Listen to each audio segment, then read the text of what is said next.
Hello, dear listener or viewer. I'm Joe from the HomeRow Podcast. You may know me, you may not. I'm probably the quiet guy because I can't figure out my goddamn audio levels. There's Brody. Anyway, I am making this plea to you because we want to know what you want to hear, see, and what kind of questions you might have for us. We also would like to know your interest level in us streaming the podcast live so you may participate as we go through it. Every Wednesday is typically when we're going to do that. I know this one's a little bit late. I apologize. That is my fault as I went to a Rockies game and it was cold and rainy anyway. But please do let us know if you'd like us to stream the podcast. We also talked about playing some GTA or some other game where we can be social and still address the issues that we see from the week.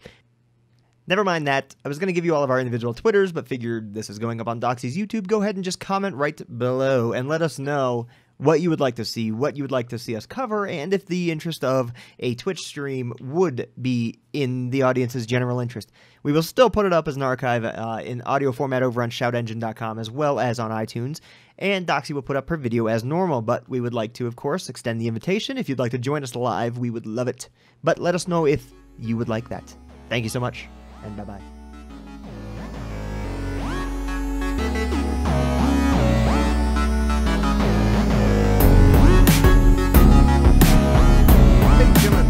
Jesus. I got it. Ladies and gentlemen, and Jesus. I got it. You know he's our number one fan. Yeah, number one. Ladies and gentlemen, welcome to the HomeRow Podcast episode 6. Sure. Wow, 6. We'll call it 6. If it's not, Yeah. it'll be in the title. No, it's 6. I'm pretty Cool. sure. Yeah, because last episode was Hobo episode 1. Hobo Podcast. So, I am Joe McAllister of PlayEnlightened.com and Examiner, and I'm joined by the always lovely Doxy. Oh, hi.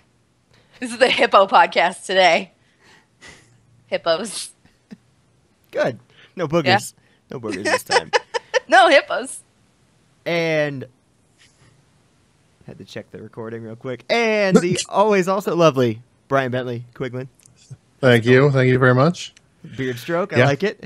Yeah. That's not fair. Well, I don't have anything Double else to be lovely about, so this is it. It's true. So it was actually a pretty busy week. There was a lot that happened, and there's like still a lot kind of coming out. With I didn't even get a chance. Oh yeah, I did. I did add the Steam thing. We'll get to that because I'm sure we all have some thoughts on Steam paid mods and all that fun stuff. But let's start off with what I'm most excited about because I want to, and I love Star Wars. I was so excited. So Star Wars Celebration was last week. They had a ton of stuff. Just in general, the thing that I was waiting for was Star Wars Battlefront. I knew it was coming. I'm very excited. I love the old games. And then the announcement hit, and now it's been this huge, like, kind of, for me, very interesting thing to watch of people flipping out because Star Wars Battlefront is not essentially going to be Star Wars Battlefront 3. So they're really rebooting the series. DICE is behind it, the guys that did Battlefield, most recently Hardline, which listeners probably know I'm a fan of. I don't think you've mentioned it, Joe. Well, let me take 25 minutes and just talk a little bit about the intricacies of playing online. Play with your squad is all I'll say. Communicate. That's another thing that this game may struggle with, but we'll get to that. So, Star Wars Battlefront will come out this holiday season from DICE and EA. Will feature fairly large-scale battles. I was kind of expecting 64-player counts. They confirmed that so far the highest you'll get is 40. So that's 20 on 20. They played a kind of funny trailer that was like now the EA norm, which is this is using the game's engine, but it's not actually gameplay. Right. So that was fascinating to me. Yeah, because let's face it, during that thing, there's like rebel soldiers helping other rebel soldiers up, and you're like, I'm not going to do that. You're just going to die there. You'll respawn later. Yeah, and the video shows like these huge animations, or I shouldn't say huge, but you think about like, I think about Battlefield. In Hardline and in Battlefield 4, you basically use a defibrillator and smack them in the chest, and they get up. And if I have to go through an animation of throwing my hand out to somebody or something, and they have to, oh, thanks, buddy, I don't want that. You're going to get me killed. I'd rather just let you die. So that was, to me, that was interesting. There is no campaign mode. There is no mode called Galactic Conquest, which is a big deal for a lot of Battlefront fans. It was basically a mode where you could jump from planet to planet and conquer the galaxy, if you couldn't guess from the title. It was fun. It was awesome. So, Brian, I take it you played the old ones.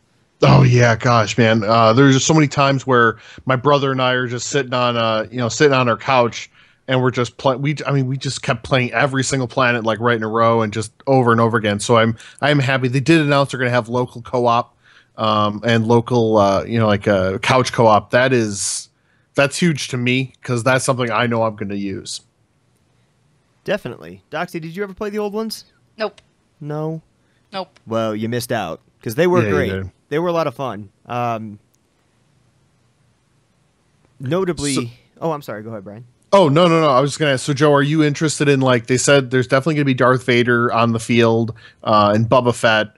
Are there any other characters that you would look forward to being out in the battle?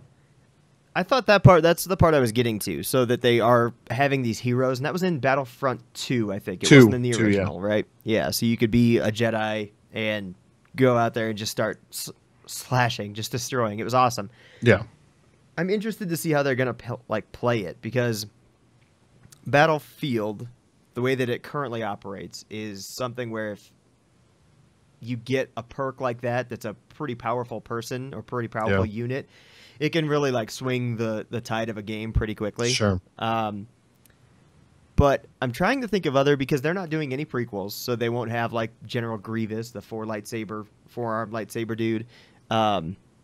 Really, Boba Fett and Darth Vader are like the only people I would like to see. I mean, I'm sure they'll probably throw in Luke Skywalker, and I wonder if they'll put in Han Solo. That'll be interesting, because he really only has a blaster, like the little. No ladies. Pistol.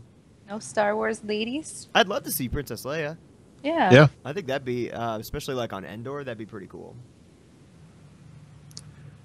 Yeah, I'm trying to think of other, especially Rebel here. I guess, I mean, like, maybe like a perk can be like Wedge comes in with an X-Wing or something and drops some bombs for you or something. But I mean, it's not like he was ever a major character outside of like the books. So I don't. Yeah, Chewbacca maybe. Yeah, that's what it's just I guess I'm fine seeing it. I think that there would be probably more outrage if there were no hero, like if they said, no way this is happening, because then they'd basically just be making Battlefield in a Star Wars skin, which me personally, being a Battlefield player, I'd still play it. I'd still play the hell out of it. Yeah. What's been interesting that I've been kind of following, and I didn't link this, so you guys may not know the stories behind it, but there's been a lot of fan outrage because it seems that there's a lot of features that were in Battlefront 2 that are now missing. And the reason that I say that it's not a Battlefront 3 is because it is scaled back quite a bit in terms of core like stuff that's in there. But there's new stuff, like DICE is actually being fairly more transparent than I've probably seen a lot of those big developers be following announcements like this. So originally there were 4 planets announced. Yeah, Tatooine, Endor, Hoth, and Sullust. So that was a little concerning because people think, that's just not a lot of content. And they said something about 2 maps per planet, if I'm not mistaken. And during one of the events, somebody said something about 8 maps. So now the community's been focused on, oh my God, it's only 8 maps. And I've seen a tweet from DICE say, calm down. Like, the game is still like 7 months away.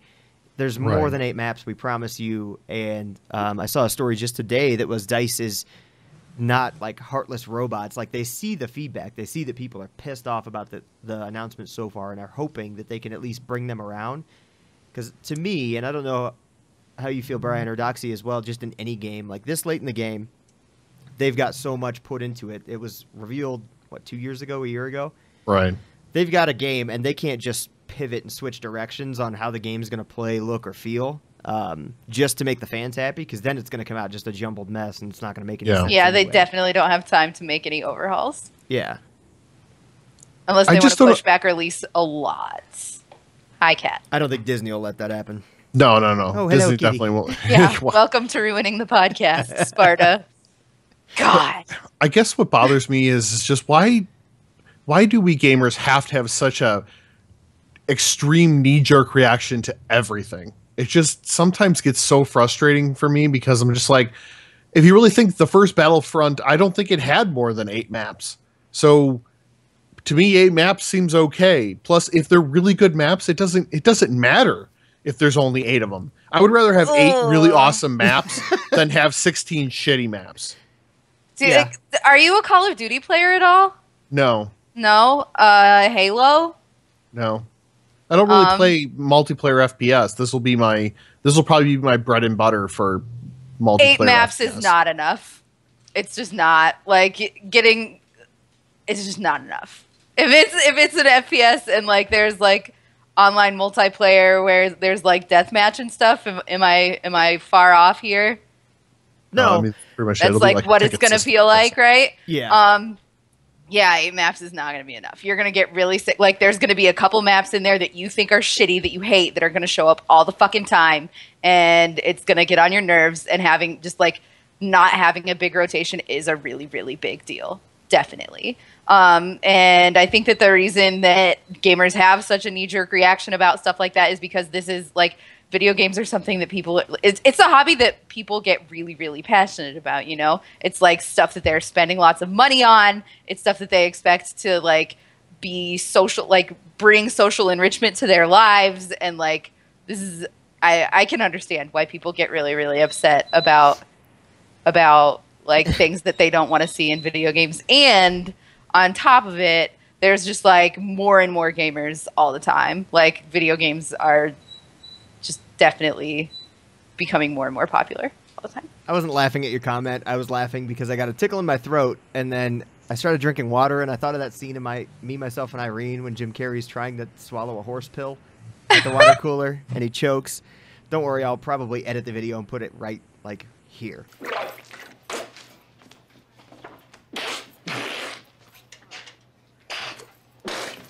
Here. Sorry. No, I can't get the damn thing out of my head. I agree with you, Doxy. I also agree with you, Brian, because, yeah, we do bitch a lot about the things that come out because I think part of it is anybody that's a fan of Star Wars is going to have this huge affinity for the series and the game that came out. And then there are also going to be the Battlefield players that are like, this looks kind of cool. I'll check that out. There's just... And this is why this is one of our topics that I hope someday we get to on a slow news week that is like just fanboyism and the fanboy wars, because what you're doing is promoting or trying to negate a product. They're still trying to sell you a product. And the fanboyism is real with Star Wars. Yeah, it really is. I'm excited for it. I do agree that like 8 maps is not enough because, again, to bring it back to Battlefield now, Hardline in particular, Battlefield 4, for instance, now has, like, good God, like 30 maps or something crazy. But you can That's a good number of maps. And you can set a rotation, so you can pick, like, the expansion pack you don't want to play, or go into the server browser and pick, even on console, which is a good step for DICE, you can pick which maps you don't want to play or you do want to play, which modes, all this stuff.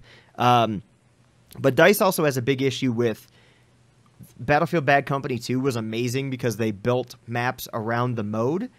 And then they went to Battlefield 3, and they were just all the maps held. Were, like, interchangeable. Yeah, you could play any mode on any map. Right. Which wasn't terrible, but it just didn't seem like there was a lot of thought that went into it. So there's a walker mode in this where the big AT-AT is on rails and is going towards an objective. Like Hoth, for instance, it's going towards the shield generator. The Rebels have to stop it. The Empire has to make sure it gets there.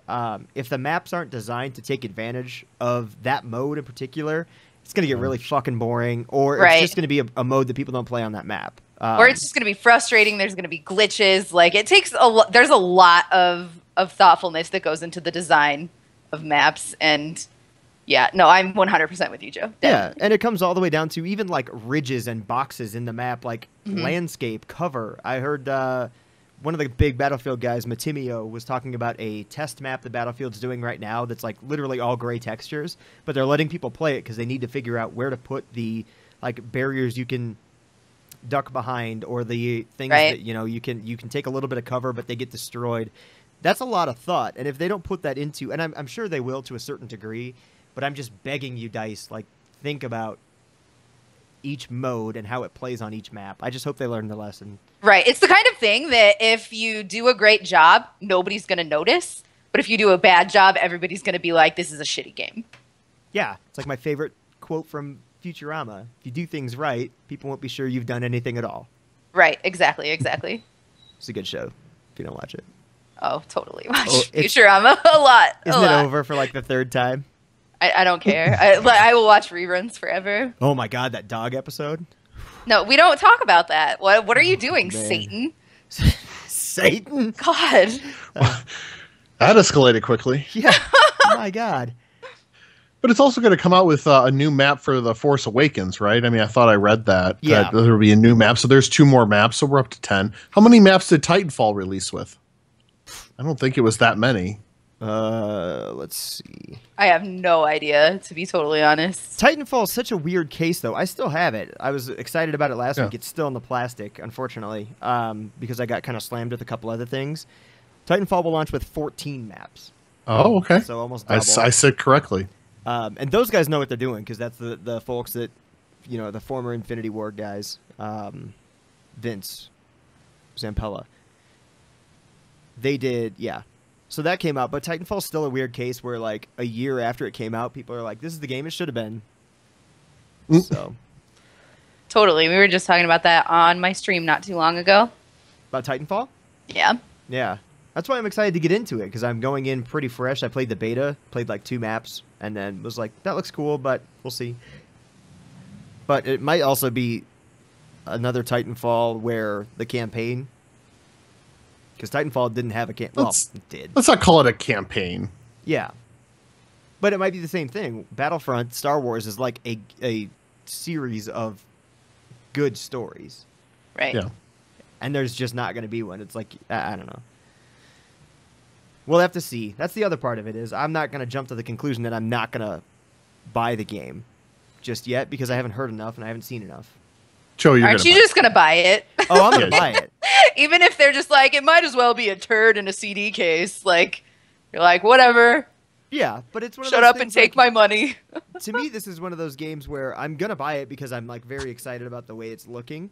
And pretty much they've got to prove me wrong or I need to get my hands on it and just be like, that's just not it. But there's a core group that like saw that announcement of what it won't have and flipped out and was like, nope, never buying a game again. I might as well go sell my Xbox. I'm done. Game over. Yeah. I am so sorry about the derpy ass dog in the background. That is one of the best things I've ever seen. Those eyes are that's out fine. of control. But there's still 7 months until the game comes out. I mean, there's still time to make more maps and to, polish the game up. So, I mean, I still just don't understand why people react the way they do. Like, let's wait till E3 when they're going to show a lot more. And then if you really want to freak out about it, I mean, they still have a few months after that. But I mean, let's give it a chance before we immediately poo-poo it. Poo-poo? Said poo-poo. I'm going to start using that in my everyday language. I like that very much. Start using poo-poo in your everyday poo-poo language. it. But it's interesting I how, burnt like, dinner. Poo-poo it. McDonald's. It's just interesting to watch games like pre-release. The Witcher is one right now that I am, like, my hype level's off the charts for. Right. But they just, like, did this slow drip of content where there was, like, a couple months where you didn't hear anything. You knew the game was still coming, but you never really... Right. I don't know. They just weren't overt with a lot of things. And I think that if DICE and EA are smart about it, they'll do the same type of thing. Like, we've also got this feature, and then there's this many weapons in the game, and this is how you're going to use some gadget. I don't know. They've got a lot of room to... I don't know. I don't want to say they have a lot of room to impress people because they, like, I almost want to tell them to not give a shit about the people crying about it. Like, Yep. It's not out yet. I'm not going to judge a product 7 months before it comes out. It's way a lot their job to give a shit about what the people are crying about, though. I know. They've got investors and all that garbage. Yeah. Well, not to mention, like, nobody's going to buy the game if everybody says it sucks. Yeah, that's true. So I think people are still going to buy the game regardless of what people say now. Yeah. Absolutely, but a lot less people are going to buy their next game if it sucks, and a lot less people will buy it if everybody is just shitting on it. Yeah, I think that sometimes, though, we also get lost in, like, the echo chamber that is the vocal and active gaming community. Because realistically, like, Call of Duty Ghosts sold a shitload of copies, and it sucked, and everybody hated it. I was really surprised. People still bought it, so they made a shitty game, like, arguably one of the worst Call of Duties in a very long time, if not the worst. And then Advanced Warfare comes out and still sells millions of copies. I don't think it sold as well as Ghosts did as quickly, but it was a better game, like way better. Right. And it still sold well, even after they made that huge stumble. It's just going to be interesting to see. I think they'll be fine. I don't think DICE is going anywhere. I don't think EA is going to really sweat it too much. But I hope they do. I hope they, like, take care.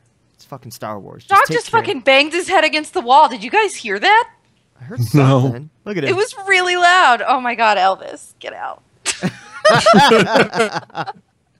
I'm so sorry. I don't wanna. So, but I'm on camera. I'm gonna be famous. He's like, that looks like a good boy. He's got like the best, like most emotable eyebrows. Yeah. Yeah. That's Elvis. Oh, he's so tired. Let's just turn this into a dogcast. We'll just watch Elvis. It's the Hippo Dogcast. If it starts thundering, you'll see my dog jump up like your cat. It'd be pretty awesome. I'm excited. I hope that happens. I'm gonna start like keeping an eye on weather near you now. Be like, it's time for a podcast. It's Sunday. So we good on Star Wars then? I think. Yeah. Yeah, I'm over it. I'd agree. I started off like all worked up, and now it's like I'll just wait. It's only 7 months. Quickly, let's just touch on Square Enix. Announced that they're doing their own press conference, which may actually be the exact same time as Nintendo's, which is kind of funny. So they're doing their own E3 press conference. I'm sorry. Should qualify when these things are happening. And I bring this up mainly because it's kind of interesting because Bethesda's also doing it. And you usually wouldn't schedule your own press conference unless you got something either big to show or big to announce. Right. Possibly both. Do you guys, either of you, have any idea what you'd like to see or what you think they're going to show? So I think as far as, sorry to jump on this one, but I think they're going to be definitely showing Final Fantasy 15. Kingdom Hearts 3 are going to be they're going to be the big stars of the show. And I think the reason they're kind of separating themselves as far as an E3 press conference is concerned is due to the fact that they don't want the impression that if they show up on the Microsoft stage or they show up on the Sony stage the day prior, that somehow they're going to be linked, with that console. So I think they're trying to keep a third-party neutral stance in order to keep sales on both consoles, because what's going to happen. They're going to come out on one stage, the Sony stage for Final Fantasy 15. Everyone's going to be like, they hate Microsoft and so it's not going to come there anymore. And you're like, no, they're going to release on both platforms. Don't worry about it. They just needed a place to show it. And so this way they can show it. They're not, dependent on one of the two giant console makers. That's why I think they're doing it. Is Kingdom Hearts not PlayStation exclusive?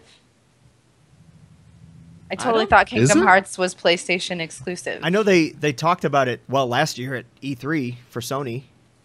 Didn't they? Didn't they reveal Kingdom Hearts during the PlayStation event? I thought so. As we all Google it. Yeah. Yeah.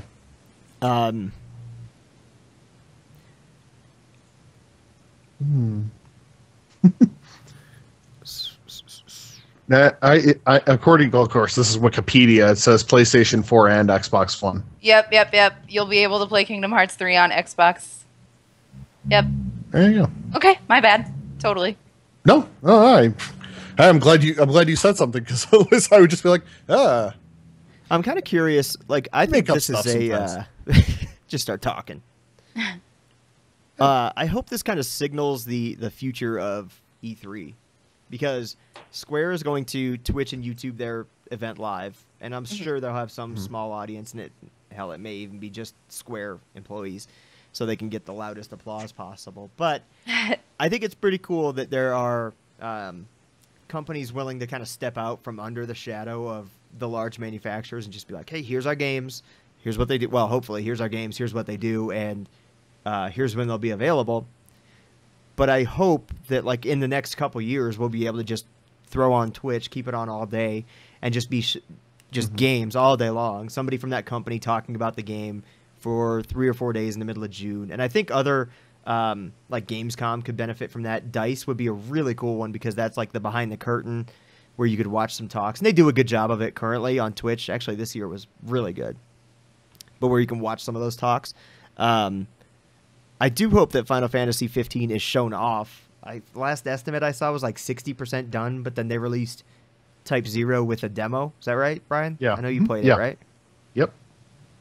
The demo feel like it was going to make some waves? Oh gosh, the demo is beautiful, just beautiful. The problem with playing is like now I just want to play it. I want the game. I want it right now, in my hands. But yeah, no, I mean, the graphical. I mean, one of the things Square Enix does, especially with their cutscenes, just unreal the way they're able to generate those. So. I'm definitely looking forward to it. I hope they show everything, or I hope they at least give us a release date at E3. Yeah, you think it's 2015 still? I'm cautiously optimistic. I think so. What's kind of scary right now, and I don't know if either of you have looked at like the release calendar, but there's pretty much I think in October is if we're looking at the fall. October has Halo 5, which I don't think anybody's going to touch that day. They're just going to get out of the way of Halo. Hi, Kitty. I am going to shut my office door next time. I'm so sorry. No, you're fine. I don't mind. Neither. Doxy's Animal Farm. That's not even all of them. Oh, my God. Oh, you just... Oh. I have so many yourself. animals. I have so many animals. I don't remember where I was. Oh, October, so it's Halo. Right. Everybody's going to get out of the way, probably for a week or two. So November, mid-November is something else. November 17th or 18th, something's coming. Battlefront on the 17th. That's right. That's right. Battlefront. I would imagine you'll actually probably still see another game come out that day. Probably Black Ops 3? Different. I think Black Ops would probably be a week or two after, or before. Okay. I think they're going to stagger these freaking shooters so that you have to pay $300 just to play with your friends at any given time. Yeah, suck. But I don't think like it's still so. Black Ops is still in the air. We know it's coming. It's going to happen. But otherwise, October, November, and December in particular is still pretty bare in terms of a like calendar Tuesday big release window, and that scares the hell out of me because I think at E3 we're going to get like coming this day, and it's going to turn into Broketober all over again. Well, you know, there'll be an Assassin's Creed game in November. No, stop. I know they already announced, like, what, Victorian London, which is a cool time frame. But it's the same thing with, like, the American Revolution. There's a lot of cool stuff they could have done with it. And they just fucking shit their pants on it. Like, it sucked. Ugh. I have faith that if they want to continue the series, they're going to step up their game. Yeah. And I thought, you know what sucks is to go back to Unity, and I think I may have mentioned this last week. I played it and didn't have a single problem. The story was a little flat. The acting was a little flat. But to me, it was a great game. I didn't have any glitches. There were no problems. The microtransaction thing was annoying, and I mentioned it in my review, but it never broke for me. And then the day or two after it comes out, I'm reading all these other reviews and then user reviews. It's like, oh, I was just lucky. Like, that's terrible to say that, like, probably 1 in 4 people that played the game had a shitty experience. I had one glitch, which was near the end of the game, and very annoying, but it was one glitch in a brand new game that hadn't been patched. I can kind of deal with that.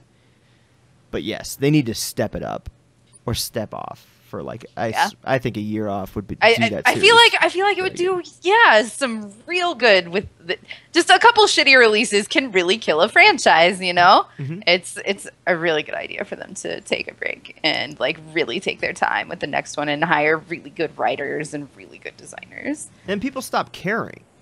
Yeah. Like I don't think anybody would probably miss it too much. There are people that would, but I don't think you're going to see a majority of gamers being like, well, I thought Assassin's Creed was coming this year. Yeah. In fact, it would actually probably be a boon for them because then they're going to be like, but and then come out right out and say we're not releasing one this year, but next year there will be a new Assassin's Creed. Here's what it's going to be, and people are going to respond well to that. I think, Definitely. especially hardcore gamers. Yeah, I would agree. I think nobody's going to be like, oh, why didn't you put out another shitty ass hurried rushed game? Like nobody's going to be like that. Yeah, said no one ever. Exactly. I liked Rogue about though. Black Ops and Kingdom Hearts though. Really excited about those. You're excited about Black Ops? Mm-hmm. Oh, dude, I'm a Call of Duty like big time. Oh, I think you mentioned that once before, but I did not put that together. I will love Call of Duty till the day I die. I will buy every single one that comes out. It will happen. So, do you actually play the single player at all, Dox? Sometimes. I really, really, really just like deathmatch and like just owning people over and over. But yeah. Sometimes I play the campaign with the latest with the Advanced Warfare. I haven't played the multiplayer at all. I've only played campaign. Oh wow. Yeah. Cool. The multiplayer was good. It was like the first time in a long time. I remember playing Ghost, and I played for like 30 minutes. And luckily, I didn't have to review it because I would have torn to shreds. I would have had some like traumatic head injuries or something because I played and I just couldn't like get anything done. I was getting spawn killed left and right, and it was just not fun. And Advanced Warfare, it felt like at least once I got the hang of the exosuit, I could get out of the way, like on my own accord. I could get out of the way of somebody that was shooting straight at me and pull some pretty cool looking stuff. And the progression was really cool. Like I could unlock new gloves. As stupid as it sounds, I like to stare at my little model in the screens and be like, "Oh, I look like a badass." No, customization like that is really, really cool. Yeah, and I think everybody likes it. They did it smart too because they did it so when you're like waiting for the match to start, you see the other people, so you can be like, "Oh shit, that guy's got an awesome helmet," or like if you know the achievements that it takes to get somewhere, you can be like, "That guy's probably pretty good at this," or has stabbed a lot of people. I will take a shotgun this round. Definitely. So from Square Enix to Call of Duty, that was pretty pretty wide berth, and Assassin's Creed in the middle. I'm glad we stayed on topic. I'm fine with it. I was like, wait. So I'm actually going to go back, Joe. Are you going to get Battlefront on Xbox One or PC?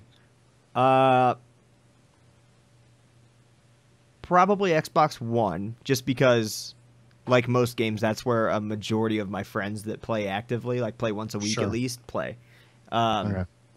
If I can find a crowd, like I think I was going to go get it today, but I just didn't have time. I was going to go grab GTA for PC, which we need to play. Oh, man, we could stream this while we're playing golf in GTA. That's a really good idea. Oh, yeah. Or just, go to the strippers and put our faces over the boobs. So good. Also a good idea. I had to think if I could do it for a second. I was like, yeah, we can make that work. So maybe look at episode 7 in Los Santos. We'll see. But I might get it on PC. I'm just not like when I go from the controller to mouse and keyboard. It's so different that you can play on a gamepad on PC, no problem, if you have a wired Xbox controller. I actually have the wireless little adapter. Like Don't do that. No, you need to get a wired one. You gotta. Whoa. But I still feel like the accuracy of a mouse is much higher. Like so much better, yeah. Way better, yeah. It's just I'm awful. I need to practice. I mean, it just comes down to that, but it definitely takes some getting used to, like knowing what your hotkeys and stuff are. Yeah. It's definitely an adjustment, but it's one that you would do well learning. I think even if I could have like a little joystick for movement for some reason, like the HomeRow, is tough for me to like just hold W and like just sit there with my finger on a key. I don't know. That or like trying to hold Shift and W to sprint.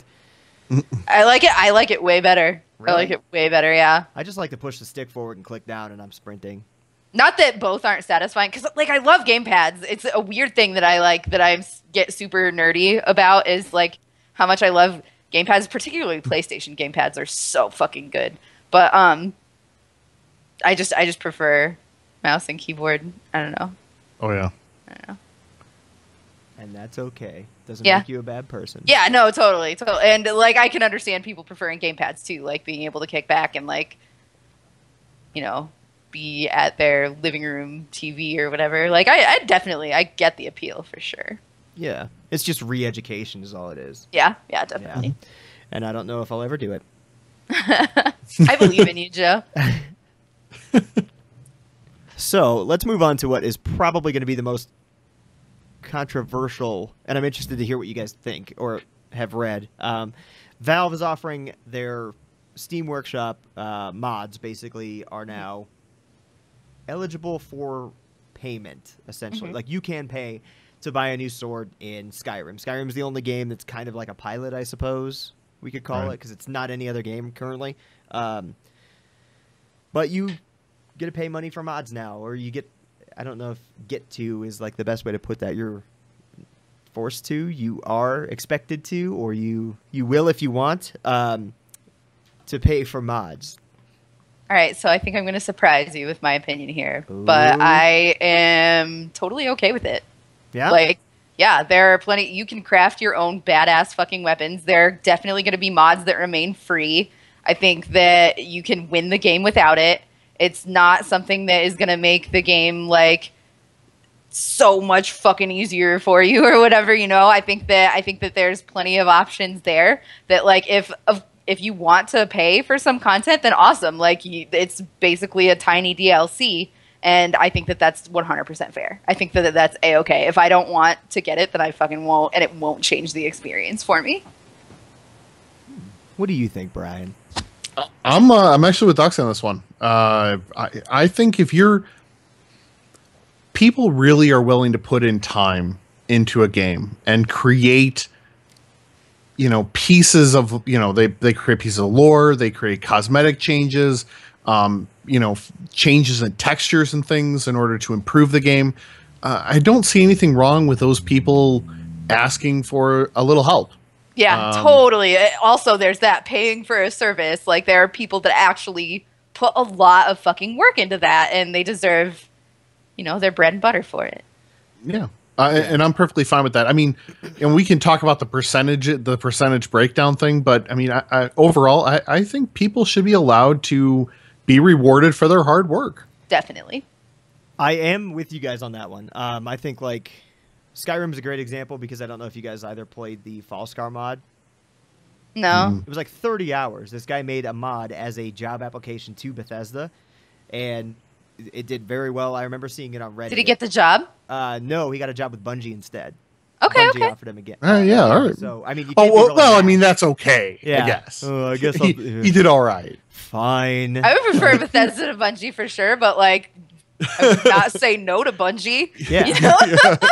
So this guy, he, like, created it's an expansion pack, essentially. Like, he added his own quests, his own area, his own items, something along the line. I don't remember the time that it took him, but I believe that he added something like 35 hours of content to Skyrim, which is already a huge fucking game.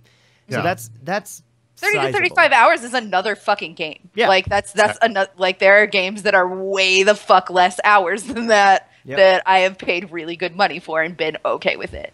Yeah. But then so my problem with it is that Steam isn't known for being great with curation. And the current problem Steam faces with some of the titles that they allow on their platform, period, to purchase, like to pay money for, are kind of ridiculous. I think Air Control was a big one. I don't remember if that's the name of it. But it was games that use the store-bought Unity asset and pay or charge $20 for you to walk around and listen to 4 seconds of looping music while you shoot a gun that somebody else made and this designer paid $20 for. Right. Is a problem. And I think they're going to find that there will be a section of the creator base that's going to make a sword and charge $25 for you to buy one sword. Granted, they're not going to sell any.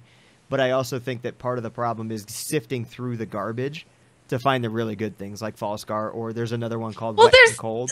Undoubtedly going to be a rating system, right? So I feel like it will not be that hard to sift through the garbage. Yeah, I feel like, but I also don't think Steam's very good at the rating system. Like, their review system is just pretty utterly terrible. I mean, they've taken a few steps, and I can't be the one to tell them, like, here's how to fix it, because they've done things like, was this review humorous? Like, that's a good line to add, because you can filter that out, because you don't care about 11 out of 10 would play. Right. It doesn't help me. That's my biggest concern, is that there's going to just be a truckload of people thinking that they're going to get rich making mods. Yeah, it's going to be flooded. Yeah. Totally. Same thing that happens to like the Android App Store, and there's just crap out there. You know what though? A good thing though is that a lot of mods are going to come through word of mouth. You're going to hear about them on Twitter. You're going to hear about them on podcasts like ours, and I think that's going to help help some of the good stuff rise to the top. I would agree. Some of the cream. Oh, you've got a yellow one too. It's the mustard to the kitchen. Yeah. Nice. I'm a yellow lady today. So yeah, let's talk about that percentage then. So Valve, the first headline I saw was Valve just takes 75%, but then what kind of came to light is that Valve also... Holy shit, they take 75%? Yeah. Yeah. That is fucked. That pisses me off. So yeah, you as a creator only get 25% no matter what. That 75% that they take does a portion go to the developer of the original game, but Valve also takes a chunk of it. I don't know what that split is. That's disgusting. So yeah, that's gross to me. I don't like that at all. The guy that makes a 30-hour campaign charges $20, which I think is a fair price for 20 hours or 30 hours of content. He gets $5. He gets $5 for every sale. That's disgusting. That makes me so mad. I'm like seeing red now. Yeah? I cannot believe that that's the way that breaks down. I cannot believe that. It's Valve's business decision. Yeah, I was going to say. Yeah. That's just disgusting. Yeah, I think... the fuck are you doing, Valve? That's gross. It's bad. I don't have any other words. Like, it's minuscule for the amount of work that some people will put in. Yeah. I guess I wish they would be a little more transparent exactly how that 75% breaks down. Yeah.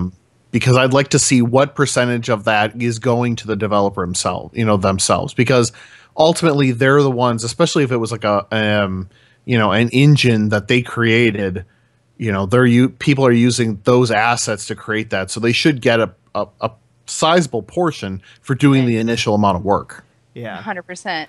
I agree. But then there's also to go back to this Falskarr mod, this guy, maybe not kid. That's probably a little reductive. This person created this young something. Gentleman. Dapper gent. He essentially extended the life of a game that was 3 or 4 years old at the time that he did it. That came out in 2012? Is that right? Yeah. Skyrim? Yes. Or was it even before that? Or 11 maybe? I don't know. Google. Well, let's just say it came out in 2012. This guy extended a game that was at least 2 years old, right? Right. He added another 30 hours to a game that Bethesda, at this point, has said, we're done with DLC. We're working on our next project or whatever it might be. Right. They're done, but the community is not. There's something to be said, I think, for somebody wanting to put that much time into it. And granted, it was a job application, so maybe it was a little selfish. But even if he's charging $20, he gets $5 for every download. You have to imagine that the downloads of that mod, once this payment system goes into effect, are going to plummet. Yeah. So, I don't know. I think part of me believes that Valve / Bethesda also owe the mod creators a little bit more than 25% because they are prolonging the longevity of their title. Right. I fucking can't believe that. Yeah. That blows my fucking mind. Is the 75% in a way Valve trying to be being a deterrent to people just putting out one thing for $25? I mean, because free money is still free money, yo. It's not like they don't have to pay money to make the content. They're still just getting money every time somebody. And I shouldn't have said free money, because obviously there's going to be a lot of work and stuff that goes into a lot of these mods that people are going to be really passionate about and put so much of themselves into. Oh, I'm sorry. Fucking corporate greed, man. Down with the man. And it's bad because it's Valve. It's the company that everybody holds to a very high standard. I fucking love Valve. I love Valve. I feel like they shit gold. I'm so upset. I'm so upset with them. It hurts my feelings. It's like my friend just fucking made a really bad life decision. I feel upset. I cannot get over analogy. That's a very accurate analogy. It'll be interesting. I think things will change a little bit because it's only a couple days after they launched it. Yeah. My webcam just it did. turned off pretty much and then came back. But it might. Hey, at least you haven't unplugged your USB port this time. Yeah, or get up and touch my headphones so everything shuts off. I'm trying to think if there's really anything else that's part of this news story. I think it's going to be a developing it's situation. So what? Okay, Doxy. Then, what percentage would you like to see doled out to each of the three company people? So there's the modder, the developer, and Valve. I feel like what would be fair would be like 70% going to the modder. I feel like about 25% going to the original game and 5% going to Valve. That's what I think is fair. Or even 2010. But nothing less than 70% for the modder. They did the work. They are the ones that did the work. There is a comment on where I originally found this was on Reddit. A user named MRV3 actually suggested something that I really, really like. First, he said, like, he or she said 25% Steam, 25% publisher, 50% mod creator. And I think that's pretty fair, but I like this idea better. So he says, I prefer a donation bar with 10% Steam, 10% publish, 80% mod creator, but you can shift this more based on how much each has contributed. And it makes me think of Humble Bundle. Yeah, absolutely. And I think that's an awesome system. With an amazing minimum, business model, yeah. Yeah, I think there should be a minimum that goes to the publisher, minimum that goes to Valve, and then you can kind of slide it around. Right. So that Valve is, guaranteed 15%, or the publisher's guaranteed their 20%, but you can give them more if you really, really want to, which no one probably will. But I think that's a fair way for a mod creator to do it. Totally. I agree. Or to I like get that their idea. due. But, yeah, I mean, if you want help, Gabe, call me. Whatever. Yeah. I'm around. Well, he listens, so it's it's fine. Yeah, he just He'll texted hear me. Just holler. I don't know why he's listening to our Skype conversation, which is not broadcast. Ooh. He's in the machines, Joe. Gotta get out of here. Going off the grid for a bit. Cool. Dude collects knives. Just saying. Does he really? Yeah. Fuck yeah, he does. That's why the knife market in Counter-Strike is so big? Yeah, I guess so. Let's turn this into a digital thing. Okay, so I have a feeling that this topic may be not evergreen, but it might come back. So let's move on to what we've been playing. Doxy, I know you were playing Cryptodancer last night. Yeah, Crypt of the Necrodancer. That's one of my indie spotlight games right now. Nice. And it was really fun. It was super fucking hard. It was like so hard to get used to it being a rhythm game and a roguelike dungeon crawler, but it was so well executed. It was really, really fun and really interesting and very multidimensional. And I thought that it was crazy interesting that the way that you kill enemies is they move in like a tile-based grid based on the rhythm and based on your movement, right? And so you have to figure out this dance to get around them and kill them without taking any damage yourself, which I was fucking garbage at, by the way. But it was super cool to learn that you see this enemy, okay, so I have to move down and then left and then whatever, I need to move away diagonally and then towards horizontally and then strike. It was really neat. I thought that was a super innovative idea, and I know that it's been available to play for a while, but that was like the 1.0 launch. So I think that it was definitely. I didn't get very far, so I can't say as to the game's content or anything, like how much there is or whatever. But I think it was definitely worth the price point, and it's also really cool that you can add your own music to it. Nice. So, I didn't know that. I knew they have multiple soundtracks because I think I heard something about switching over to the heavy metal soundtrack, which Family Jewels. Awesome. That dude is amazing. I don't know if you guys have heard of that guy, but he is really, really awesome. But nice. Yeah. I hope that Smooth McGroove does a soundtrack for it. That I think would be amazing. Really, really cool. So I watched your stream for a little bit last night. I was having problems. So I didn't know what filter keys was until last night, but apparently it's like an ease of access thing where like you hold. Just saw. Whoosh. If you hold the shift key down for like 8 seconds, it makes sticky keys. But this was like filter keys. It said filter keys in particular when I turned it off because I nuked the shit out of it. Anyway, I couldn't type anything and it would just click. And it was so frustrating. I couldn't get to a damn website. I could use my mouse. I couldn't figure it out. And I finally found something in my taskbar that shouldn't have been there. So now ease of access is gone via the registry.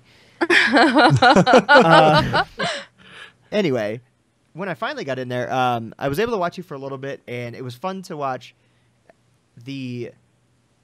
watching you get educated essentially on how the game functions, because it's kind of similar to games we've talked about in the past where it doesn't tell you a ton. Yeah, but you kind of I feel like it could use a little bit more tutorialization. I had a hell of a time for sure. CKD was super helpful. Those guys were good to listen to as well, because it made me feel a little bit more comfortable about buying the game too, which is on like a super sale right now. It's only $11. Yeah, right? everybody go get it. Yes, absolutely. Like we're on Steam. It's worth it at full price. Okay. So if you get it, if you get it at this sale price, you're getting a hell of a deal. For sure. Nice. It's got a badass electro soundtrack that you start with. I like it quite a bit. Yeah, it's fun. It's real fun. Yeah. Yeah, and there's lots of like just little humorous things in the game too that just really kind of set it apart. I adore it. I adore it. It's amazing. Yep. Coolio. You got any other ones in your indie spotlight for the week? I completely forget. I had one. Oh, good. Yeah, I'm the worst. Wow. Oh, I did Don't Starve Together. Okay, so the Reign of Giants, like update for Don't Starve Together. Or Don't Starve came to Don't Starve Together.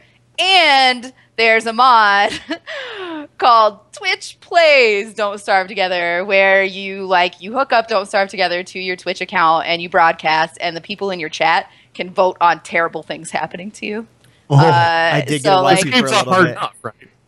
Yeah, it was Doxy chat is best chat, and I love them. But man, are they sadistic! It was really cool though. It was super cool. We just put the game on like the easiest that it could be. We edited our world so that like winter and summer wouldn't happen, so that we didn't have to like deal with preparing for that while also getting like all these crazy incidentals thrown at us. And it was a super good time. It was interesting to see like what kind of ways they could mess with things that you really needed to get done. Like when you're building a base and you are all huddled together, they can make frog rain happen, where a bunch of hostile frogs fall from the sky and start attacking you. And when frogs attack you, they pull things out of your inventory. So it's just fucking madness, right? And also when you're standing next to each other, there's like this meteor shower that they can make happen, or Skyfall or whatever. And it was super, super cool. It was super cool. There were other things that you could do, but I don't want to like totally ruin it for people who might want to go and watch it and see and participate and not have any idea about what's going on. But it was just an awesome experience. That stream was pretty funny. I was working, so I wasn't really paying full attention, but then I remember having my headphones on and hearing you could see what the chat was voting on, and you're like, oh no, they're asking for Skyfall. Oh no, yeah. Stop. Yeah, It was pretty fun. I look forward to you doing that again. That was good. Yeah, I can't wait. It's gonna be a really good time. Coolio. Brian? Yeah, so I did end up playing a few games this week. Starting off with played some of the Handsome collection for Borderlands 2. Handsome, that's where you have beautiful hams that come out of the oven. When they're so lovely looking, handsome. But no, I was playing Borderlands 2 on my Xbox One with my brother. We were playing Assault, Tiny Tina's Assault on Dragon Keep. That game is at least that mod is so hilarious. It is like every joke you can just see is constructed for that area. So it actually helps me lead into what's happened to me in Dark Souls 2, which so in Borderlands 2, you go around, you find a skeleton, he gives you a quest to go light bonfires and collect souls. So you all the bonfires and get all the souls. You go back Start to over. Oh my god! Start over. That was incredible. Okay. Robot voice. You get a quest from a skeleton to light bonfires. Is all we Oh got. right. Yep. Sorry. So yeah. So you And light then the you were the scat bonfires. man. You collect the souls of the enemies. They drop them, and then you go back to the guy. He becomes a human again, and then somebody who's been invading him this whole time and killing him over and over again. You help him kill that guy, which is exactly what was happening to me in Dark Souls 2. That's amazing. So it's like That's amazing. some evil love armor Borderlands. guy, Dennis. He like I got to a Dennis. bonfire. He keeps coming in. He kills me. I'm like, okay, I come back to life. He kills me again. Literally, this guy killed me like 4 times before I finally quit. And I'm just like, I don't understand where is the fun in being a guy? He has this really awesome shield, this giant sword. I'm like, how is it fun for you to come into my game? I'm still in the first zone, so it's not like I've gone very far. Oh, he's just a griefer. Yeah. Boo, it was like- Dennis. Boo. Dennis, you So piece of shit. We do Nobody not likes approve. Dennis. Yeah. So I stopped playing that and I started playing Bloodborne, which is awesome. Yeah, dude. It Isn't it is- gorgeous? It is so gorgeous. Yeah. I love the war cleaver. Thanks for the Don't go the with advice cane. on that. Pick the piece of garbage cane. The war cleaver is so much fun. Just the slicing dudes up. I'm still at the beginning, so I'm still kind of getting my way around. But man, that game is just gorgeous. Yeah. And Just they just patched it. gorgeous. The load times are down to like 10 Yeah, seconds. I'm so thankful. That's like one of the reasons we didn't do Bloodborne Oh my on God. Tuesday is because I just didn't feel like just sitting there Yeah. for So 30 looking forward seconds to that. between load scenes. Yeah. Oh, the I'm load excited. screens. That was They're really the brutal, only dude. They're more Yeah. brutal than battle. thing. Yeah, honestly, that was the only thing I hated about dying. Like getting in there, fighting things. That was one thing. But man, then like you died and you were mad because you did something wrong. Because a lot of times it's not them, it's you. Oh, all So the time. So I did something wrong. Okay, I died. Okay, I'm frustrated about that. And then you're just sitting at a screen. It just says Bloodborne. Now you got to think about Yep. it. You're in timeout until the game relaunches. That's exactly Okay. what it fucking is. You're a genius, Yeah, Joseph but yeah, McAllister. I am so looking forward to getting back into it tonight and just playing. It is a good game. It is a good game. It's hard, Yeah, but definitely. It's one of those ones where when you're not fucking playing it, you're thinking about it, right? Like it's good. Yeah, Yes. you're just like, how can Yeah. I do this differently while you're in the shower? You know? and they made the Practicing levels. your moves. The city traversal is fantastic. Like there are multiple paths to get through, and you open up gates from behind them. So it was like I went out, I came back a different way, so I could open up more areas, and so it was easier for me to get from point A to point B. The level design is fantastic. Totally. It's a lot more like Demon Souls than Dark Souls in terms of map design, where there's like a central kind of bonfire, or in this case, lamppost, and then there are many ways to get back. And Demon Souls, usually there's only like one shortcut, and it's a lot more linear. But it's really cool. I think that they did that absolutely right. I think that that's one of the things that I really liked about Demon Souls, and they expanded on it in a way that I approve of. I'm sure they appreciate it. Oh, they better. They just texted me too from software. Thanks, Doxy. All right. Great Solid. show. Cool. Brian, did you play Assault on Tiny Tina's whatever it was? It's a long title. Tiny Tina's Assault on Dragon Keep. Did you play that on last gen? So much fun. That was No, a I really played good on this one. gen. Have you finished? played on this. Have you finished? No, the I've not main- finished it yet. Oh shit. We're okay. Finish it because I want to talk about that particular. Like that was to me one of the best DLC stories I've played probably ever. Yeah, Okay. definitely. Yeah, We should all right. Play through it after this podcast. Yeah. Oh, So I'm gonna put that on the agenda for next week because right. there are some really cool points to that just go like they just hit you all of a sudden. You're like, whoa, okay, it's amazing. Didn't know It's it was like it's that. absolutely beautiful. yeah, And the monsters are fantastic. Like they like took every single fantasy trope and put it into this game, into this DLC. It is a really good piece of DLC. Yeah. It is just it really. They is. outdid You got me. themselves You on got me wanting to play it again now. Yeah, I might have to grab that. roll for initiative, suckers. Oh man, isn't that the girl? That's Ashley, right? Ashley. Ashley Birch. Yeah. Hey Ash, I what you love playing? her. I love her. She's insane, but that totally. character fits her pretty well. Definitely. Awesome. You got anything else you were playing, Brian? No, that's really about it this week. All right. Slow week. What about you, Joe? What are you playing? Did I talk about Dungeons last time? Dungeons 2? You mentioned it. Played that. I just got it, so I'm going to start playing it this weekend. It's a lot of fun. It's like I wasn't sure if I was going to love it, and I really, really liked it. I gave it a 4 out of 5 because it was just like super straightforward. The campaign does a great job of teaching you everything you need to know, and then it tells a story that you're just like, okay, I'm evil. I have to go after the good guys. Got it. But there's pretty good humor worked in there. Some kind of funny, like self-aware, like buy more games from Calypso, who is the publisher. Yeah. And it's just well designed. Everything's animated really well. There's another dungeon crawler that's out, or dungeon keeping type game. Not Dungeon Keeper. I can't remember what it's called. It doesn't matter. It's not as good. It just left. I'm pretty sure Doesn't matter. Not as good. Got it. Yeah, it's either in early access or just left. But I would tell you, if you just want something that's like a flip on dungeon management, but then there's also this overworld mechanic that's like pretty much like Warcraft, like the original Warcraft.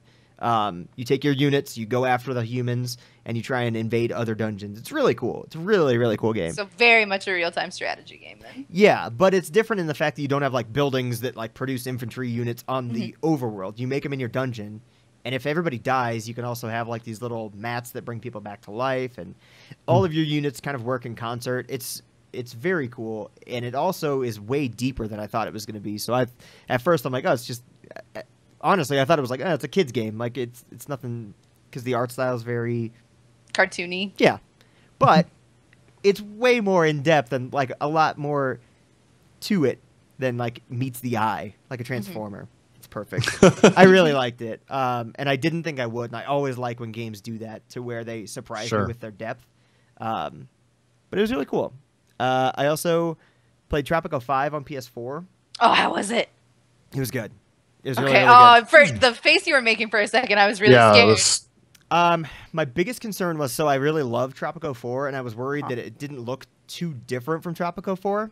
And it also was on PS4, so it's like I have a controller in my hands. Yeah, how were the controls? They were as good as you could probably ever make them, and they were both a positive and a negative. But I can't say it's a negative because I'm not going to plug a keyboard and mouse into my PS4. Like if I had the option, I'd rather play on PC, probably 7 days out of the week. But they were as good as you could make it on the console, being able to zoom in, zoom out. You hold a trigger to bring up one overlay. You know, a combination of triggers and face buttons. They just did it very, very well. They made it like once you understand what you're pressing or what you need to get to, it's just 2 strikes and you're there. You go through different ages now, so you start in like the colonial era, and you are actually like under a king, and you have to work on gaining your independence by getting approval of your people. Like there's just some really cool systems that are like under the hood stuff that they didn't have in Tropico 4. I felt like it was just all sandbox, like just build a thing, make it pretty.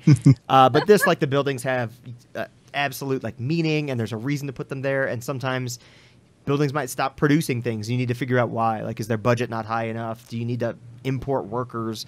Some of that stuff's from Tropico 4, but there's also like just a bigger export emphasis, I guess, in the later game. Like it's another one of those where I expected it to still be pretty shallow, and I was like, oh shit, I have to think about this. Like I need to plan my next research category well and manage my crops, and there was just a lot going on. But it was good. Nice. That's very exciting to hear. I'm really happy. Yeah, it was good. Like I said, I kind of expected it to be like a painful experience, mainly because of the controls, and it wasn't. Yeah. I could not see them working on console. Like I'm really, really glad that they found the clever way to. And you know what?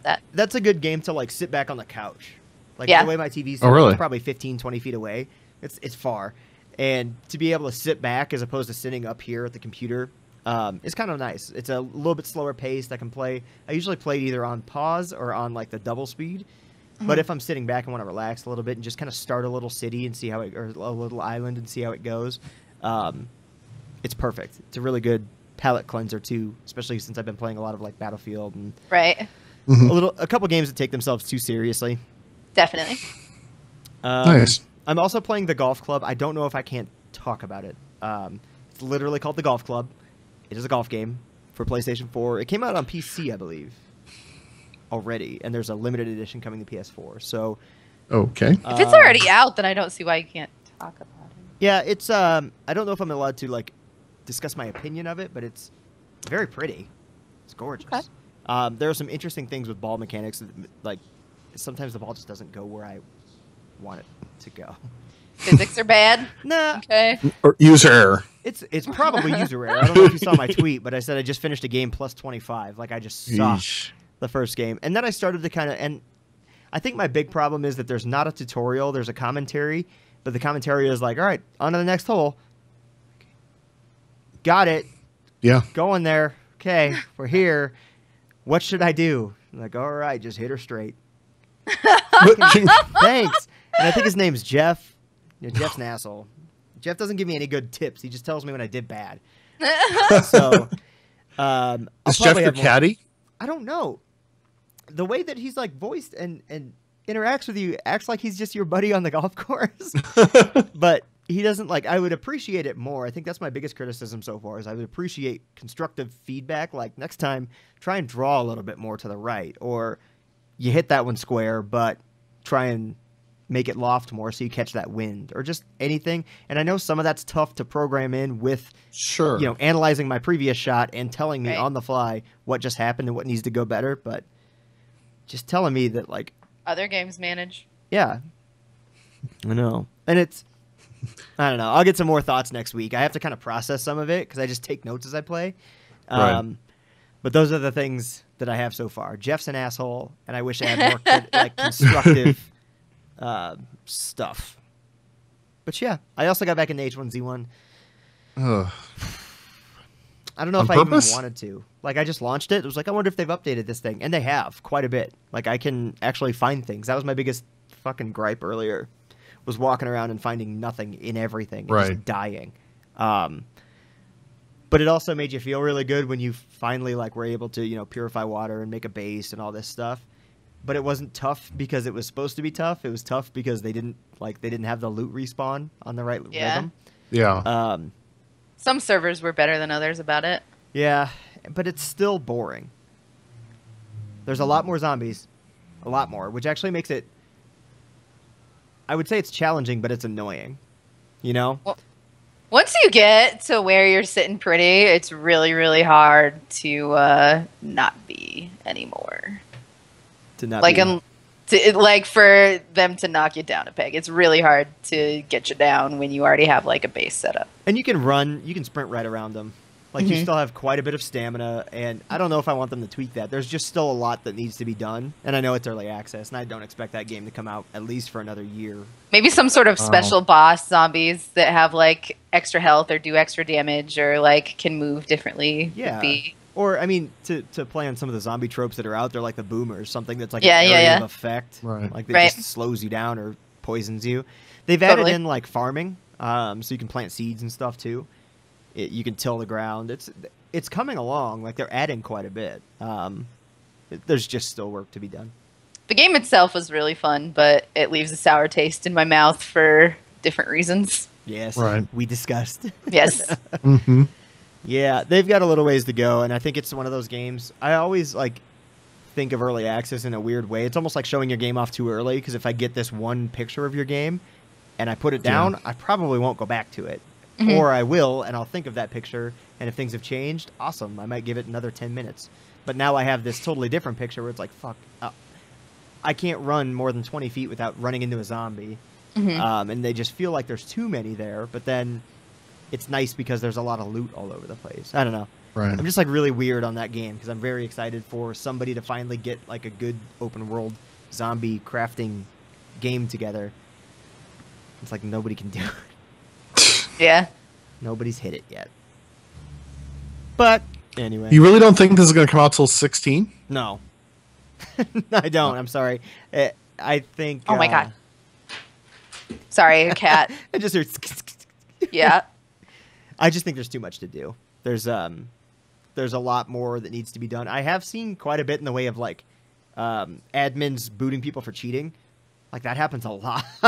That which really? is good. Yeah. There's admins now? Yeah, Maybe I so- can go back to that fucking game. Yeah, so if you're in a server and you're playing, you'll see some messages every once in a while. Usually it's like, you're hungry, you're thirsty. I know. Right. I have the fucking status bar. I got it. But then in your like lower left-hand corner of your screen, it'll also tell you like somebody's been booted for cheating.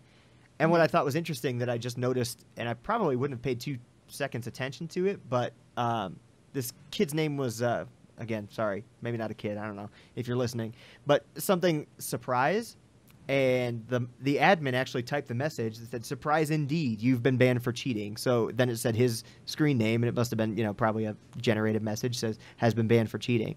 But I thought that was interesting that it at least informed me somebody is monitoring what's going on inside the servers. Sure.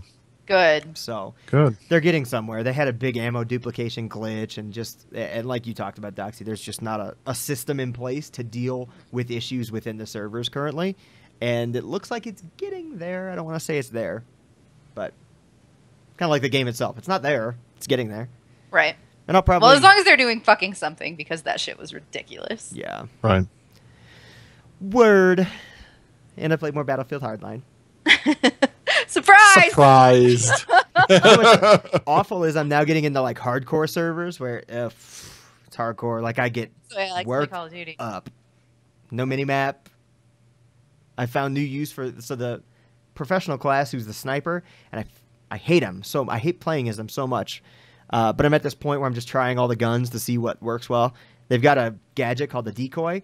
Holy hell, it's a lot of fun in any game mode, if it's hardcore or not, because you set it down and it just starts blaring out like audio and makes the minimap for other people go crazy. So you see people like looking all over. You just walk up and smack them in the head. It's a good time. It's a good time. I don't take the game too seriously. It's hard not to for me when I'm dude. The verbal diarrhea that just pours forth from my face when I play a shooter, dude. There's I get very vengeful, very spiteful in those games. In particular, Battlefield. There was a guy named Pat's Dabs, and I hope he's listening. But we were playing, my buddy and I were playing, and I was actually streaming at the time, so I have the highlight on my Twitch channel, twitch.tv/playenlightened. It's this Battlefield one where I throw a bunch of breaching charges on a hood of a car. We get in the car. We see an enemy car zoom in front of us. We go up on their ass. They ran into like something else, and I'm hanging out the window of this car, holding onto my detonator, and we basically wedged ourselves under him, and I blew the C4, and it felt so good because it was Pat's Dabs, and he had killed me like 4 times in that match. And you can hear my excitement in the video. But Nice. anyway, you guys got anything else? No, that's I'm just realizing that I'm thinking Doxy would never want me on her team because she would just be yelling at me the whole time how much I suck. Oh no! Why are you I'm not like laying that. down? I'm super Yeah. not like that. No, just like if somebody kills me over and over again, I'll just be like, I'm gonna stab you so hard your mama will bleed, and like, Sweet Jesus. I get worked up. I get worked up. That's awesome. It's just a scrambled eggs of cusses that happen. Those are the best. Well, then I feel like when Black Ops 3 comes out, we should maybe play. Maybe play that. Yeah, fuck Yeah. it. I play Call of Duty on console. So Yeah? yeah. Nice. Yeah. It's where all the screaming 12-year-olds play. It's the best. Yeah. That's right. And that's why I play it there, because I'm better than them. Right? Oh, it's so fun. It's so fun. Maybe that's the only reason I play Battlefield so much. And there's a spray paint mechanic. I probably talked about this, but I have the South Park character, the cable guys that have the nipples exposed and they're squeezing their own nipples. Nice. And you can spray paint anywhere, so whenever I kill somebody, it goes to me. So it always shows me spray painting the South Park nipple guy on the wall. Nice. Nice. It's the new TV. My go-to spray is a picture of Wayne Campbell going like this, and it says cool. It says cool spray, bro, and I just spray it next to everybody else's spray. That's pretty amazing, actually. I love that. I'm an asshole. Aren't we all? Cool. Well, I think that'll do it for the 6th episode of the HomeRow Podcast. Would you guys agree? Yeah. Cool, cool. Oh, Elvis just wants to come say goodbye. Bye, Elvis. We'll miss you. I see. There he is. You There's can his go snout. outside, Oh. huh? Aw. Yeah. Oh. Well, Doxy, where can we find you? Twitch.tv/ZER0DOXY. Twitter.com/ZERODOXY. YouTube.com/ZER0DOXY. Also at your mom's house. Oh, she got Oh. you. Every listener or viewer. I got to remember to put that clip of... I'll find it. Anyway, Brian, where can we find you? Yeah, sure. You can find me on Twitter as Quiglin. That's QUIGLIN. You can also find Doxy at my mom's house. Oh. It's true. Awesome. Well, you can find me at twitch.tv/PlayEnlightened or twitter.com/Joe_McAllister. Have a good day. Bye, everybody. Bye. See you later.